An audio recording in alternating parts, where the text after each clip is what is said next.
Bienvenue à tous. Prêts pour une nouvelle exploration? On plonge aujourd'hui dans l'univers fascinant du cerveau humain. Ah oui, un organe vraiment extraordinaire. On va explorer sa structure, son fonctionnement et comment il influence notre psychologie et nos comportements. Un voyage au cœur de nous-mêmes, en quelque sorte. Exactement. Et pour commencer, on va remonter le temps jusqu'au 19e siècle. Ah, le 19e siècle. Une période riche en découvertes. Oui, et on va s'intéresser à un personnage un peu particulier, Franz Joseph Gall. Franz Joseph Gall, le père de la phrénologie. Exactement.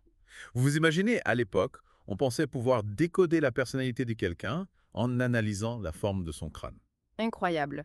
C'est comme si la surface du crâne était une carte de notre paysage mental. C'est ça.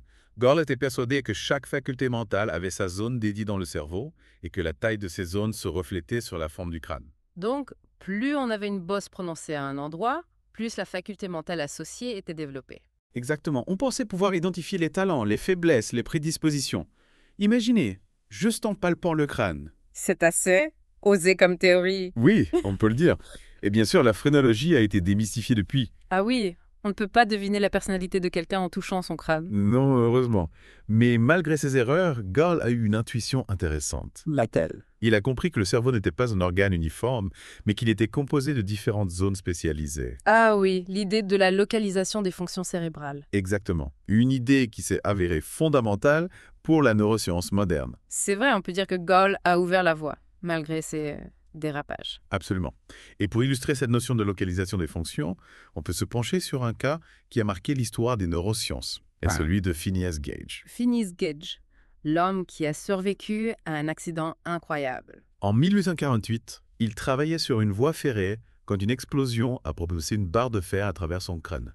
Un miracle qu'il ait survécu. Imaginez, la barre de fer a traversé sa joue gauche, perforé son lobe frontal et est ressortie par le haut du crâne. Une blessure terrifiante. Et pourtant, Gage a repris conscience quelques minutes plus tard, il pouvait marcher et parler. Incroyable.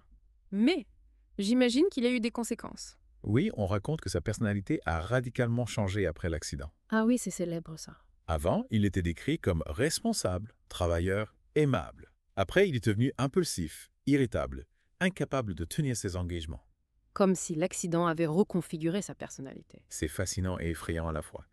Mais est-ce que le cas de Phineas Gage est suffisant pour prouver la localisation des fonctions cérébrales? C'est une bonne question.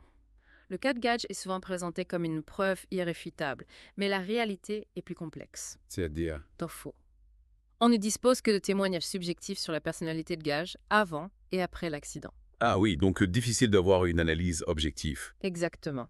Les descriptions de ces changements de comportement varient beaucoup selon les sources. Donc prudence avec les conclusions hâtives. Absolument. Le cerveau est un organe extraordinairement complexe et il ne faut pas se limiter à des anecdotes, même si elles sont spectaculaires. Parlons maintenant d'un mythe très répandu. Celui qui prétend qu'on n'utilise que 10% de notre cerveau. Ah oui, le fameux mythe des 10%. Est-ce qu'on a vraiment un potentiel cérébral inexploité aussi énorme? Si seulement c'était vrai. Malheureusement, c'est complètement faux. Vraiment. Les neurosciences ont démontré que toutes les parties du cerveau sont actives, même quand on effectue des tâches simples. D'ailleurs, le cerveau consomme environ 20% de l'énergie totale du corps. Exactement. Ce serait un gaspillage énergétique énorme si on n'utilisait que 10% de sa capacité. L'évolution n'aurait jamais favorisé un organe aussi gourmand en énergie s'il n'était utilisé qu'à une fraction de son potentiel. C'est logique. Le mythe des 10% est séduisant, mais il n'a aucun fondement scientifique. Parlons maintenant de l'évolution du cerveau. Comment cet organe extraordinaire s'est-il développé au cours du temps? Le cerveau a évolué progressivement, de structures simples à des structures plus complexes. On peut imaginer le cerveau comme un oignon, avec plusieurs couches qui se superposent. J'aime bien cette image. Donc on a une base, un noyau central, et ensuite des couches plus récentes qui se sont ajoutées au fil de l'évolution. C'est exactement ça. Au cœur du cerveau, on trouve le vieux cerveau, aussi appelé le tronc cérébral, le vieux cerveau. Oui, c'est la partie la plus ancienne du cerveau, celle que nous partageons avec tous les vertébrés. Et quel est son rôle? Le tronc cérébral est responsable de fonctions vitales, la respiration, le rythme cardiaque, la régulation de la température corporelle. Ah oui, les fonctions essentielles à la survie. Exactement. Il fonctionne en permanence, même quand on dort, pour maintenir notre corps en vie. Et c'est incroyable. On ne réalise pas à quel point il travaille pour nous, sans même qu'on y pense. C'est vrai. Et au-dessus de ce vieux cerveau, on trouve une autre structure importante. Le cervelet. Le cervelet. À quoi sert-il? Il est responsable de la coordination des mouvements, de l'équilibre, de la posture. Il nous permet de marcher, de courir, de danser sans tomber. Ah oui, c'est pour ça qu'on a du mal à marcher droit quand on a bu un peu trop d'alcool. Exactement. Le cervelet est très sensible à l'alcool. Et au-dessus du cervelet et du tronc cérébral, on trouve le système limbique. Le système limbique, le siège de nos émotions. Oui, il est impliqué dans le traitement des émotions, de la motivation, de la mémoire, de l'apprentissage, une structure complexe qui joue un rôle crucial dans notre comportement. Il y a beaucoup de choses là-dedans. Quelles sont ces principales structures? On y trouve l'amygdale, l'hippocampe et l'hypothalamus. L'amygdale est impliquée dans le traitement des émotions, en particulier la peur et l'agression. C'est elle qui déclenche la réaction de fuite ou de combat quand on est face à un danger. Exactement. L'hippocampe, lui, est essentiel pour la formation des souvenirs. Il nous permet de mémoriser les événements de notre vie, les visages, les lieux, les connaissances. Donc, si l'hippocampe est endommagé, on peut avoir des problèmes de mémoire. Oui, ça peut entraîner des amnésies, une incapacité à former de nouveaux souvenirs. Et l'hypothalamus, quel est son rôle? L'hypothalamus est un peu le chef d'orchestre de notre corps. Il régule la température corporelle, la faim, la soif, le sommeil, le cycle veille-sommeil, le système hormonal. Waouh! Quelle responsabilité! C'est le lien entre le cerveau et le corps. Tout à fait. Un centre de contrôle vital qui assure l'équilibre de notre organisme. Incroyable comment toutes ces structures travaillent ensemble pour nous permettre de fonctionner, de ressentir, de nous souvenir, de contrôler nos mouvements. Et on a exploré que les couches inférieures du cerveau. Au-dessus du système limbique, on trouve la structure la plus évoluée du cerveau humain, le cortex cérébral. Le cortex cérébral, la partie la plus volumineuse du cerveau, celle qui nous différencie des autres animaux. Exactement. Il est responsable des fonctions cognitives supérieures, le langage, la pensée abstraite, la planification, le raisonnement, la prise de décision. C'est le siège de notre conscience, de notre créativité, de notre personnalité. Tout à fait. C'est grâce au cortex cérébral qu'on peut philosopher, écrire des poèmes, composer de la musique, résoudre des problèmes mathématiques. Des activités bien humaines. Oui. Et il est divisé en 2 hémisphères, reliés par le corps calleux. L'hémisphère droit et l'hémisphère gauche. On dit que le droit est plus créatif et le gauche plus analytique. C'est vrai. C'est une idée un peu simpliste. En réalité, les 2 hémisphères travaillent ensemble en permanence. Ah bon? Oui, ils sont tous les 2 impliqués dans les fonctions créatives et analytiques. C'est vrai que certaines fonctions sont latéralisées, mais il ne faut pas oublier que les 2 hémisphères sont interconnectés et coopèrent en permanence. Donc on utilise tout notre cerveau, même si certaines zones peuvent être plus actives que d'autres en fonction des tâches qu'on effectue. Exactement. Le cerveau est un organe dynamique et adaptable, et il utilise toutes ses ressources pour s'adapter aux situations qu'on rencontre. On peut comparer ces 2 hémisphères à une équipe de choc. Une équipe de choc. Oui, chaque hémisphère a ses spécialités, mais ils échangent des infos et travaillent ensemble pour accomplir des tâches complexes. Comme un duo de détectives. Et chaque hémisphère est divisé en lobes, si je me souviens bien. Exactement. Le lobe frontal, le lobe pariétal, le lobe temporal et le lobe occipital. Chacun a ses fonctions. Oui, comme des quartiers spécialisés dans une grande ville. Prenons l'exemple du lobe frontal, celui qui a été endommagé chez Phineas Gage. Ah oui. Vous avez dit qu'il joue un rôle dans la personnalité, mais il fait quoi d'autre? C'est le chef d'orchestre du cerveau. Il planifie, organise, contrôle nos impulsions, prend des décisions. Il nous permet de nous adapter. Oui, il est aussi impliqué dans le langage, la mémoire de travail, le raisonnement abstrait. C'est grâce à lui qu'on résiste à la tentation de manger un gâteau entier. Exactement. Il nous aide à contrôler nos impulsions, même quand nos émotions nous poussent dans une autre direction. Et le lobe pariétal. Il est juste derrière le frontal. Oui, il est impliqué dans le traitement des informations sensorielles, le toucher, la température, la douleur. La position du corps. Oui, il nous aide à construire une image mentale de notre corps et de l'espace. Si je touche un objet chaud, c'est lui qui me fait retirer ma main. Exactement. Il traite l'information et la transmet au lobe frontal qui décide de la réponse. Fascinant. Et le lobe temporal, celui sur les côtés de la tête. Lui, il est impliqué dans le traitement des infos auditives, la compréhension du langage, la mémoire à long terme, la reconnaissance des visages. Beaucoup de choses. Oui, il joue un rôle crucial dans notre capacité à communiquer, à apprendre et à nous souvenir. C'est grâce à lui que je comprends, que je me souviens de mon enfance, que je reconnais mes amis. Tout à fait. Une région complexe qui traite des informations très diverses, mais toutes essentielles. Et enfin, le lobe occipital à l'arrière du cerveau. Ah oui, le centre de la vision. C'est bien ça. Il reçoit les infos visuelles des yeux et les traite pour nous permettre de voir. Il analyse les formes, les couleurs. Les mouvements, les distances, et construit une image cohérente de notre environnement visuel. C'est lui qui me permet d'admirer un coucher de soleil. Exactement. C'est notre fenêtre sur le monde visuel. Incroyable comment chaque lobe a sa spécialité. Ils collaborent tous pour créer l'expérience humaine. Mais il n'y a pas que les lobes.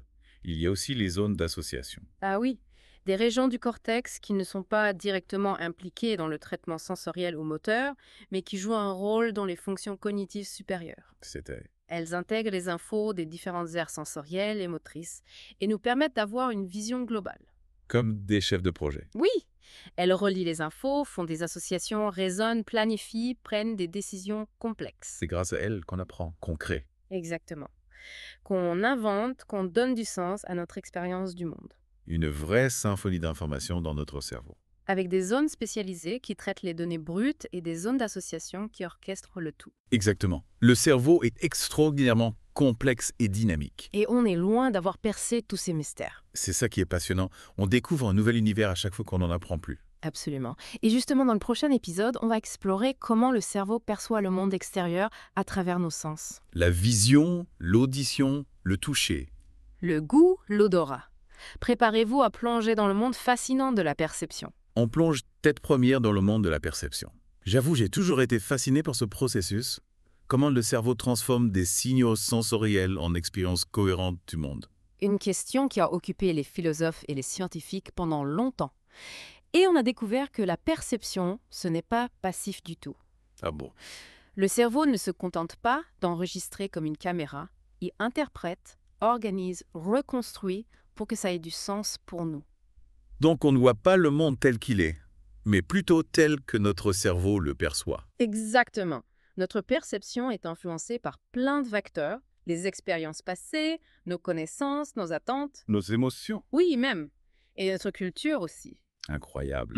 Deux personnes peuvent observer la même chose et la percevoir différemment. Absolument.